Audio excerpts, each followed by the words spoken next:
November 25, 1941, Novi Sad, Yugoslavia. Before sunrise, Hungarian soldiers moved into position outside the military barracks on the edge of the city. They carried equipment. A wooden pole, 3 meters tall, had already been driven into the frozen ground. Ropes and pulleys were checked and rechecked. Officers supervised every detail. By the time the crowd gathered, some ordered to attend, some pulled by fear and dread toward something they did not yet fully understand. The apparatus was ready. A young woman was brought out. She was 20 years old. Her name was Lili Böhm. She did not beg. She did not collapse. She stood in the November cold and looked at the crowd, looking back at her. And she did not give the occupation authorities the image of terror they had planned their morning around. What followed lasted about 60 seconds. The city of Novi Sad carried it for the rest of its life. To understand what happened to Lili Böhm, you have to understand what Yugoslavia looked like in 1941. In April of that year, German and Axis forces had dismantled the country in 11 days, one of the fastest military conquests of the entire war. What had been a unified nation was carved into occupation zones, puppet states, and annexed territories almost overnight. The region around Novi Sad, a city of mixed Serbian, Jewish, and Hungarian populations in the northern province of Bachka, was handed to Hungary, a German ally, to administer. The Hungarians arrived with their own history, their own methods, and their own definition of order. For Jewish communities in Novi Sad, the occupation was a death sentence delivered in stages. Registration first, restrictions next, then the disappearances. By mid-1941, the mechanisms were fully in place. Armed soldiers patrolled every main street.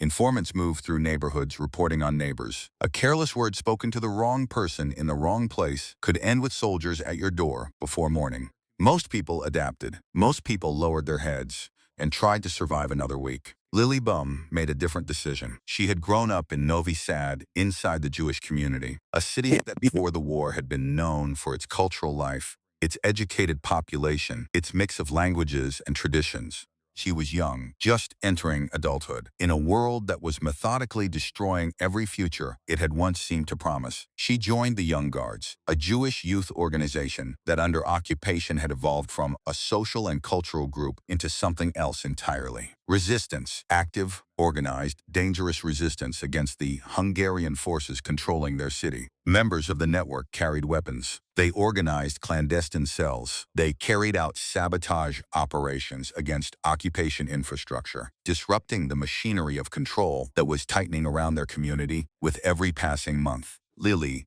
knew exactly what she was doing. She knew what the consequences would be if she was caught. In occupied Yugoslavia in 1941, resistance was not a risk. It was a near certainty of death. She chose it anyway. On September 20th, 1941, Hungarian gendarmerie arrested her while she was carrying a weapon. She was 20 years old. What followed was 2 months inside a prison cell in Novi Sad. Cold walls, locked doors, and the specific torment that comes not from uncertainty, but from certainty. She had been tried before a military tribunal, of the kind that occupied territories used not to weigh evidence but to confirm decisions already made. The verdict was not in question. The sentence was death. 2 months of waiting for a morning she knew was coming. Those weeks inside that cell belonged to the darkest category of human experience. The knowledge that your time is fixed, that no rescue is coming, that each day passing is one fewer remaining. Former prisoners who survived similar situations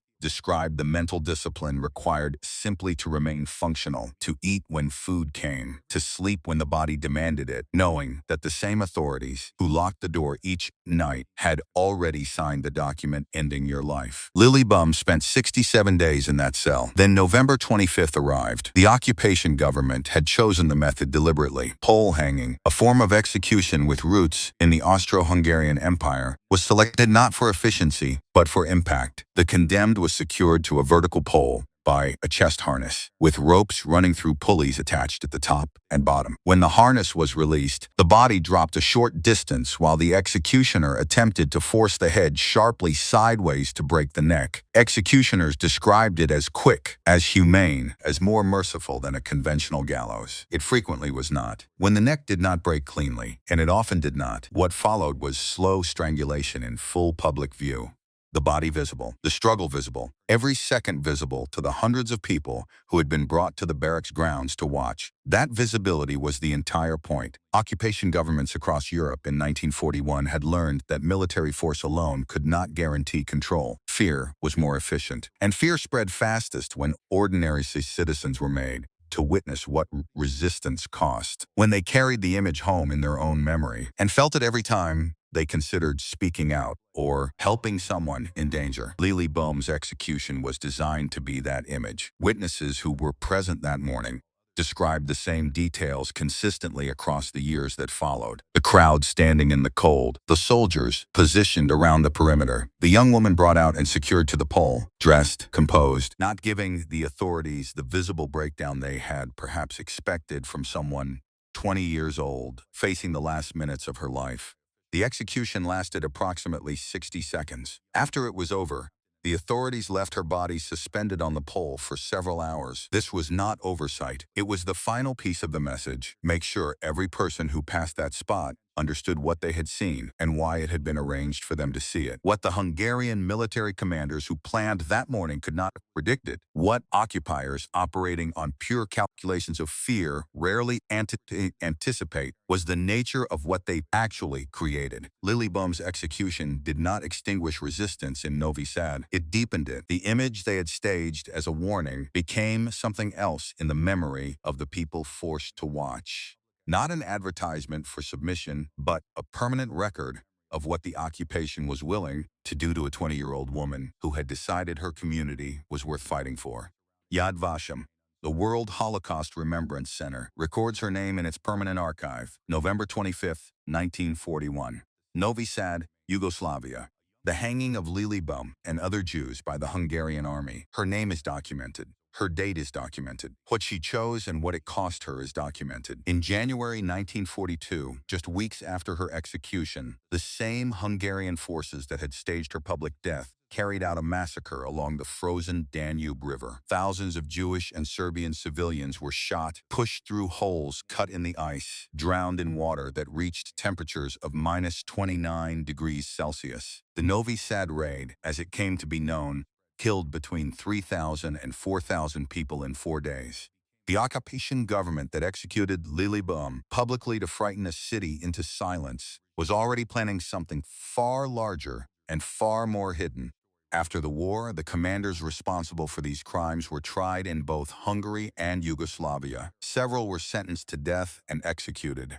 The military court that had condemned Lili was itself judged and found guilty. She did not live to see it. She was 20 years old on November 25, 1941, standing in the freezing air outside a military barracks in a city that had been stolen from her, wearing the composed expression of someone who had already made her peace with the choice she had made. She had chosen to fight. They had chosen to make an example of her. History recorded which one of those choices lasted. Thank you for watching. If Lili Böhm's story stayed with you, subscribe now. More forgotten stories like this one deserve to be remembered, and this channel exists to make sure they are.